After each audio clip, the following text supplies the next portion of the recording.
Scientific and philosophical ideas has been part of Indian civilization from thousands of years. India has great history in discovering science and mathematics.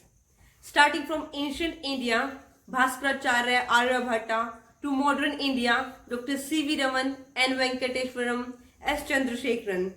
These scientists and many more from India contribute great significance in the field of science, astrology, mathematics, medicine, and many more.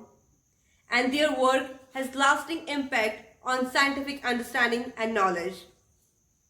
Today, I am accompanied by one more renowned scientist from India who make the magical incident of mythological stories true, that a bulb starts glowing just with few drops of water. It's my honor to introduce Dr. K Kotnala, who invented Hydroelectric Cell to generate green electricity by splitting of water in 2016. And this is one of the biggest invention in 21st century in the field of green energy as alternative of solar cell and fuel cell. He has more than 544 research published paper, more than 12,058 citation, more than 11 Indian and US patent, 4 books, 8 chapter and many national and international awards. So welcome, sir. Thank you.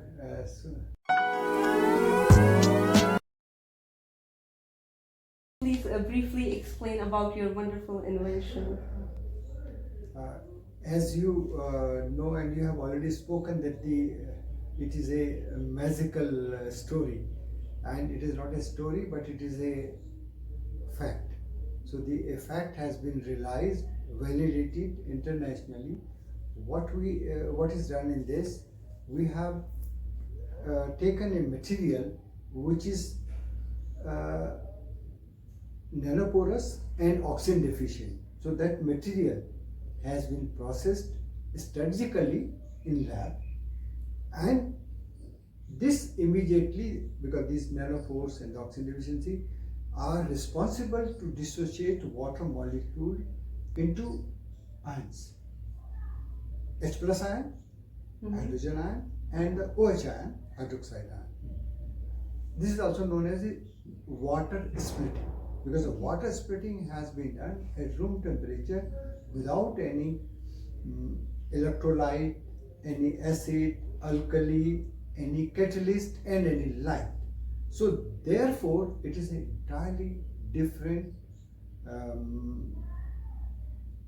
path-breaking invention, that how we can create the ions from the water by a material, and then those ions are collected by the two electrodes. One is called a cathode and anode, zinc and silver. And with this, we are able to get the green electricity. Green electricity, why do we call? The reason is very simple, that we are not using any of the acid, alkali, and any other kind of a thing which will, emit any gas. The question is again, what are the byproducts of this? So this process, the device, is known as a hydroelectric cell, and we have coined the name also. Dr. Joyti Shah had been a co-inventor with me to realize this magic. And when we say that it is a green, because the answer is it does not emit any of the carbon dioxide gas or any greenhouse gas, and no toxic byproducts. So the byproducts are the hydrogen and zinc hydroxide. Yes. Zinc hydroxide, and both are very, very useful. And you know very well, whole world is working only for the hydrogen mission at the moment. And hydroelectric cell, on the other hand, is the best fit and the most required device for hydrogen generation at a very low cost, without any of the e-waste, which is later on, because once we utilize any of the device, and after its life we have to throw it, and we normally call e-waste, because from the electronic devices, solar cell, we are getting those one. Yes. It's a toxic one, but in this case we don't get anything. Everything is biocompatible. Okay. So that way it's not only the green but also a clean energy device. Thank you very much. Actually, before our meeting, I already posted on my social media that any of my followers have any questions so that he can directly ask. So one of my follower, Professor Sujit Roy, and he's also from my master from IIT Bhubaneswar. He asked, "Are the electrode or electrolyte metals free?" In fact, the electrode we have used as a cathode and anode in it, and they are metal. Okay. Zinc is acting as the anode, so it's a metal, and there is an inert cathode on the hydroelectric cell, which is just by the silver. So both the are being used as a metal. So they are not metal free. They Yes. are metal. But as far as the pellet is concerned, which is nanoporous and the oxygen deficient, that is without any metal. It's a basically metal oxides. Okay, so I have seen one of your lecture on the official YouTube channel of NCRT where you were comparing the hydroelectric cell with solar cell and lithium-ion batteries, and you were saying that these hydroelectric cells are more convenient, more cheaper, more green. So, from where this wonderful invention came into your mind? As far as the question of the mind, in the mind hydroelectric cell, from where it came in, the idea was not I'll say that it was not a new. I was always hunting for something new to do in the science, and something new because I initiated from the silicon solar cell as my PhD program, and then working, did the R&D for that. Then I wanted a very more efficient and a better solar cell, but which I could not achieve. Okay. I could improve on it, but I could not do something very new. So then we started working, and there is a Dr. Joyti Shah came as one of the PhD student, and I just gave her a job that why not to work on the humidity sensor. So for the humidity sensor, we were working on one of the material which is a same which we are putting as a lithium substitute, magnesium ferrite, which is the main content of our hydroelectric cell. So on that one we kept on working on it, and the idea there was again the water splitting. The water means from the humidity nothing but the 1 to 2% water content in air. So that was being dissociated by the material, and this material then when it was being dissociated, then the H plus ion, we say hydrogen ion, or we call it a hydronium ion.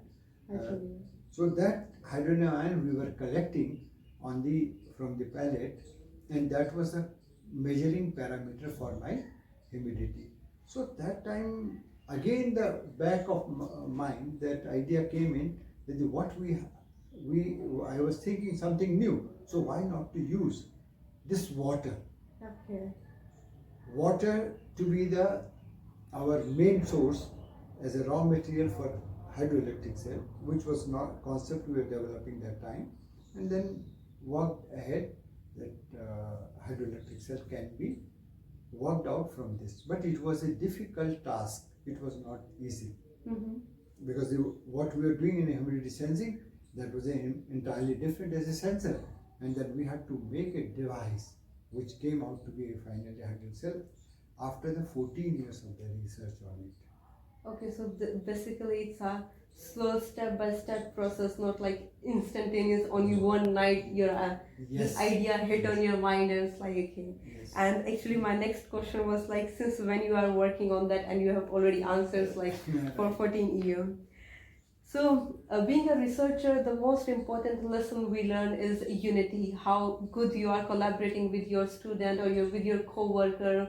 And this is also the most important thing that we learn in our real life also, that how respectful you are talking with people and maintaining relationship, so that the result came which is fruitful. So, how do you and what would you like to say about your co-worker and co-inventor, Dr. Joyti Shah? That way, I feel very lucky that the Dr. Joyti Shah had been my student, and she worked day and night for this. Whatever the work was given, and I was expecting a lot that it is to be done. You do this experiment, then bring the results, and then we analyze. Okay. So, and she sacrificed a lot of things, doing only one thing, that okay, what sir is telling, what I'm telling, and she will do it. So that was the start of it. But later on, my other students also came into the working on it, and at present, the one Avas Shukla is there, then Sunidhi Badola is also there. So they are also working in the team in the similar fashion as the Dr. Joyti Shah had been working. Okay. So now I have got the theory. But besides all this, I could motivate and inspire by different groups in the country, in India and abroad. They also find it that it is really magical, as you have already said, and the others also consider it. Then and everybody wants a clean and green energy. So this is one of the very cheapest version for that hydroelectric cell, which can which provides and which can work for the others. So that way, there have been a different groups also who are working with me. I was networking already in the research, the different groups, 7-8 groups. But today I have got more than 16 groups who are working, and more are adding up. So good number. That way I say that the team has grown up not in the country, but even outside the country also. Internationally, and this is what I expect, and I feel very happy, because they do whatever be the new dimension they can add. So that is being added. And would you like to say something about something for student about the same, like how coordinately you should work with our collaborators or like co-workers for the especially for the school kids? For the school kids? Yes, because they are the base. For the school kids, you may not be aware that in at least Delhi and even outside of Delhi also, I always, whenever some state and the Delhi state, they ask me to be with the students in their science fair programs. I'm a chief guest, or somewhere I'm inaugurating their big program, state level program. There I interact with them, and I tell them that if I can do this, why not you can do? Okay. So that's my inspiration. But for this, again, you have to think differently, you have to work differently, and sacrifice a lot of things to achieve such kind of the rare event happening in a lab invention. Okay. So, and in the same thing, I also want to say you something.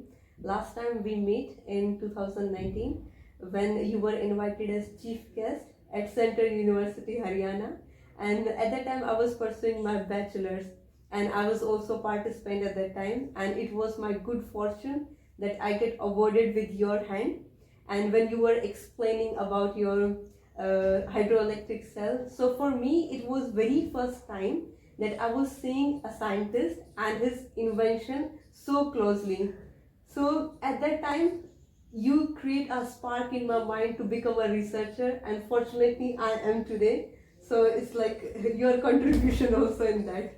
No, Soram, I am very happy on this development, because when you are honored with one of the prize, that you are doing the best among the available whatever we have been doing, and it was Central University was not working. Haryana Central University program was not restricted to Haryana, but it was other states, students were also there, and you really did that time the very special and different. So you were awarded with the prize that time, and I was handing over the prize, and that brought a spark in your mind. So Yes. similarly, I expect from the other places Other students also. that they should get a spark and they should work for the science. Mm-hmm. And it is not for our nation, but it is for the whole society, all over the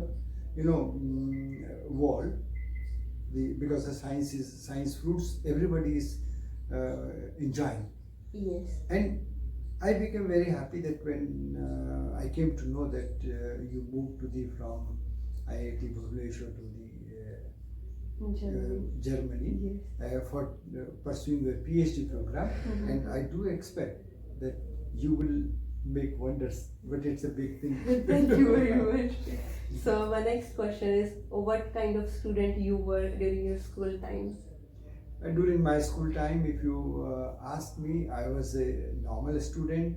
Of course, I was in a class, because class is a very small, because now we Mm-hmm. understand that time we were too small, and we were jumping that I am in the class first, second rank or third rank, because I was getting among those ranks. Mm-hmm. But as far as till the ninth class, I was unable to understand those things, what the science is. Interest was there, Okay. but since 10th class onwards, my interest on the science became so deep that I wanted to do something big as a researcher. Okay. But without understanding, the researcher needs a lot of knowledge. Then he should be able to think, analyze different data, Mm-hmm. and then you can do something big. But that time I was, I read one of the news in the newspaper that there are some blue plates, which was nothing but a solar cell. Okay. And I could not even understand, but it was amazing for me that if the light falls on it, because these are put under the sunlight, and electricity is generated. For me, it was a big, wonder that Okay. is it possible that plate, because I had read in the 10th class that there are the hydroelectric dam where we are pushing the water from the heights, and the And like generators. turbine, yes. Turbine is the generator is working on that force, and then we get electricity. Such a huge big dam, Mm-hmm. and here the small plates, the blue plates are doing it. And I realized that time, okay, if I have to do research, and I was thinking, because I was trying to do something different, small things. Then I thought, I'll do research Mm-hmm. only in solar cell, and that concept of the 10th class came up in my masters. Okay, so After- basically you inspired with 10th class that you want to become a scientist. Yes, to do my PhD researcher from in the solar cell. But is there any other person or any of your teacher who inspired you to become a scientist? As far as my family is concerned, no one was doing science. No one was from the science background or engineering background. They were all from the literature and this. The other part, my teachers, school teacher, then even the college teachers in the university, nobody told me that you should go for the research or not. Right? Okay. So it was the teaching, then I was appearing for my exams, and then going, and then probably I was not having enough friend circle which was talking about the research. So nobody wanted, but I kept my idea that the research is to be done. Self-motivated. Scientist is to be, I wanted to be a scientist, Mm-hmm. and that is why I did not join my different jobs like in ONGC, Mm-hmm. in Central Electronics Limited, which were my selections before this, even in the Navy. You also studied in Navy. Yes, I was selected in these three one, Okay. and then but I ultimately chose National Physical Water Okay. to continue my. That's really impressive. Actually, movies are reflection of society. So most of the movies like Robot, they projected a scientist's life like that. They always busy in their work. They lock themselves into laboratories and they grow weird, they don't talk with people for months, they doesn't pick up the call. Do you agree with this statement? Or how do you describe the life of a scientist? This statement, if we look at the pictures of the our let's say 100 years or the 80 years before, the scientists, they were having this kind of a appearance, that the long hairs, then they are, means they were not getting enough time. And even today, I see even in India, some of them do have this kind of a way. Of course, they have not done anything big on the science. They have been doing a good science, but not the big on that. To me, it appears that they know I should be a normal human being.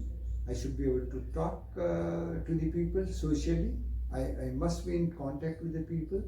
I should basically motivate others also to do the science. I don't want that what knowledge I have got, it should be gained by others. So okay, it should be like transmitted to the next generation. So that our more people can do it better and better. So that way, now the question comes that if I have to do it, why our earlier scientists were having that kind of a postures or the appearance, because of what I feel, they were not having enough time. They must be busy with that. Then they were not. They were saving their time by their attires, and then they were not cutting the beard or the hairs. But in my case, I don't consider it to be important. What I do I cut down my time of my sleep and rest and work for the science. So I do put my lot of time to the science, doing the science, and keeping myself as an ordinary person. So you are basically balancing your normal life and your scientific life. Yes, I tried. Of course, there could be definitely somewhere I would have not be a good maybe social front as much as expected from me, or maybe the family front. Okay. But I try to make a balance, because that balance will be an imbalance sometimes. But I do it. Okay. So my next question is like, if you don't mind, can I ask a personal question? Because the motivation of asking this question is that so that student can get a clear picture. So how a normal day look like for you? Like how you start your day, how you end with your day, and what you do in your normal day.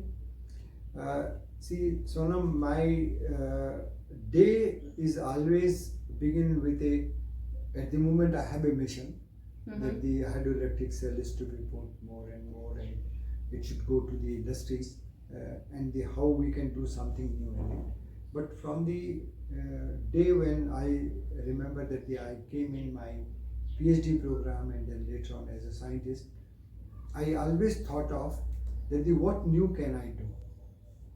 And if I have taken a position of the scientist, am I able to do that, justify it, that I am a scientist, I am doing some scientific job? So that I was trying. And with that, the whole day comes to be 12 to 14 hours a day, approximately my 30 years of the working, including Saturdays and even on Sundays, and even I sit at home late night, at least working for 2 to 3 hours, and no holidays except the 3-4 holidays in a year. Okay, like that. Okay. So like my next question is, the main problem of our generation is like, if they want to achieve something, they tried 1 or 3 attempts, and if they doesn't get anything, they give up very easily.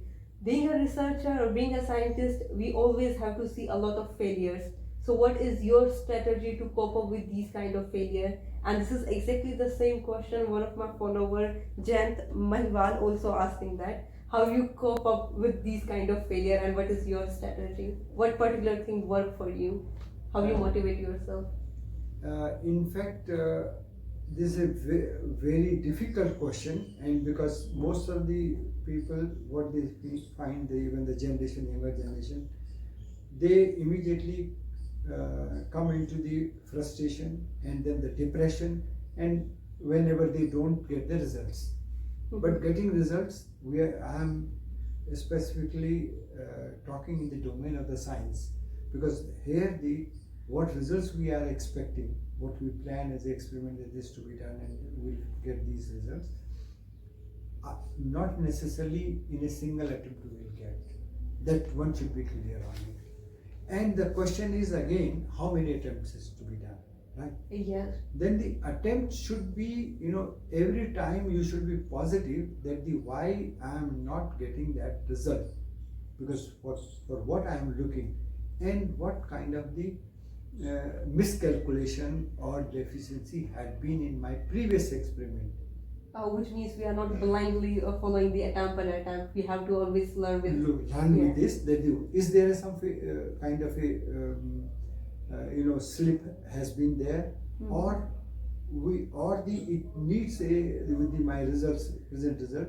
It needs some changes again with my input. I take it as input and I continue. In fact, in my case also, for so many things I make an attempt 8 times, 10 times, I don't mind. If it is a failure, fine. But I know that this result should come, it will come, I'll work on it and do it. And I have done this with my students also. I'll not name the students now, but sometime they have been working same experiment for 1.5 years. 1.5 years, same experiment, they are getting a very low result. The desired level is not coming of the results. Then I told, no, you have to do it, again do it.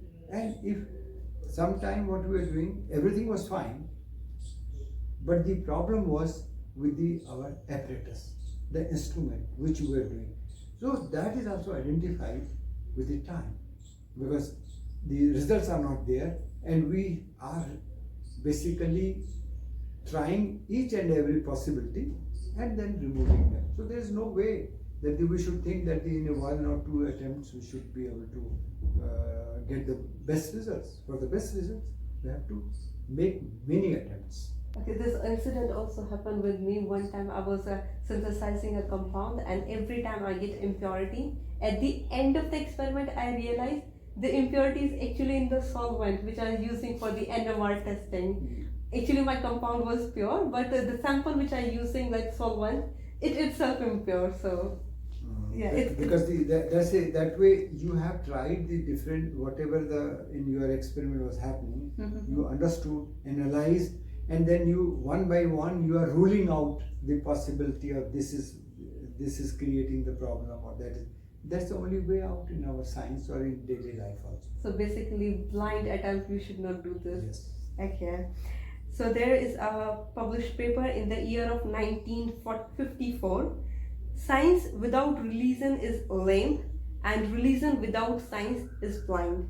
And it's very rare to have a scientist who is religious, and most of the ancient book or manuscript of Indian culture like Yajurveda and Hanuman Chalisa give the exact, not exact, like more or less same calculated distance of Earth and Sun as the modern science do. So are you a religious person? The question is, answer is simple for this question. I am a religious, I believe in a God. Whatever I do it, even this invention of the hydroelectric cell, I don't give a credit to me or to anybody, to Dr. Joyti Shah. I just thank the God that who has been putting my energy in a particular direction. Of course, efforts I have to make it, which I have been doing. So that way, I still believe the God, and God, when we believe, then we have a complete faith in the religion also. Right? Okay. So I am always proud of being myself religious, and the God. Do you practice prayer every day or not? Like just believe in God and that's it? No, I do make a prayer. Okay. Every day. That's really impressive. Since my childhood. childhood. So, do you have any idea when these kind of battery will be available for normal people, or basically when they are going to be commercialized? Sonam, this is an again question we were working hard for last 4 years that it should go to the industry. Even the foreign companies came in, and even from the India, the big companies came in NPL, and they looked at, and they are very happy that this should go to the production stage, to the market. Right? But the COVID has delayed some of things. Mm-hmm. But other way around, I find that probably the industry and the people are not so confident of that if they take a step, and they will be able to do something big. But realizing that situation, all of it, now I have thought of it, and I have discussed with my team members as well as to Dr. Joyti Shah and to my family also, that whatever be the situation, I am not being supported, or the people are not willing to support, we are going to soon go for our startup on it. So once a startup goes, if it succeeds, because I'm telling that because I'm not having experience in that. If it is a science, I can say something.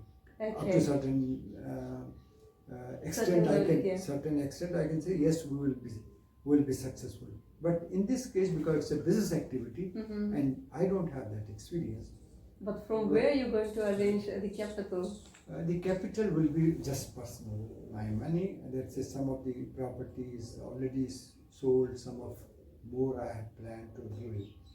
So it's not that it is not a huge amount, but it can begin our work. So basically you are too deep into Make in India program. Make in India program is personal. Like Make in personally. India through the government. Okay. It is not happening. But we have made up the mind, because my team, co-partner, then family, they said, okay, what for you have got those things, spend that, that's all, and let's see. And basically I hope from this video, if any of the viewer who want to contribute in this kind of project, they can, and hopefully you get capital from all over India maybe. Yes, like as a support system. If the people will come, yes.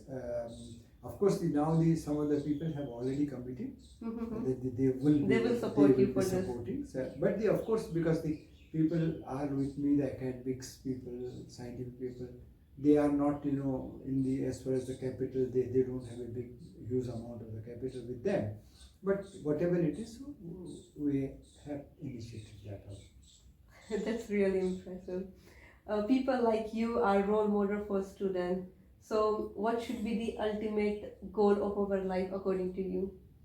According to me, because India condition, whatever we have, it's open to all. Yes. India has to do a lot of things into science and technology, and for that the R&D is needed.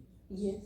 And I want that our younger generation should work on this direction, that how to improve and bring our science and technology work with our research, the number one, or not the number one, at least, okay, first 10 in the world. So how it can be done? Everybody is to work very hard. They have to study seriously, and then they have to get into the research, so that we make I'll say the milestone, that India is self-reliant in science and technology also. At the very end, would you like to say something else to the younger generation? What habit they should involve in their daily life, and what the thing which they definitely need to avoid? For the younger generation, I will definitely say that because we being in the developing nation, we cannot afford luxury. Yes, we should not. And if the luxury is not to be taken as the main motive, that should be avoided. And we must think for how to work for the nation, how to build India. And India needs at this moment the science and technology. And for that, we all should work, our younger generation should work. And like I can be a mentor, I can provide any kind of a guidance mentally in that direction. Already on hydroelectric cell, you will be surprised to know that I have allowed even the 10th class student to come in and work for 2-3 days, see this, even the leaving apart the BTech student or this, but the school students, 11th class science, I try to bring in their mind that they must think for science, so they must live with the science and do the wonders in science. So that a seed can grow in the kid's mind that you need to be like become a researcher or do some big science. Yes, this what is my final so call for the. Okay, so basically the thing is like we have to live simple but think high and work hard. Yes, you are very right. Okay, thank you very much for joining me. Yeah, that's it. We are done. No, thank you very much for your illuminating questionnaires and as well as the interactions. I'm really very thankful to you, and that too when you are doing the PhD, even in that in Germany. It's one of the very developed nations where a lot of science and technology has been done. So you can also inspire the younger people that this is the way to do it, and what we'll do for our nation. That is also important. Thank you very much for your kind word. I really appreciate that, and thank you very much for accepting my invitation and have a conversation with me. It was really a good time. Thank you very much. Okay, thank you.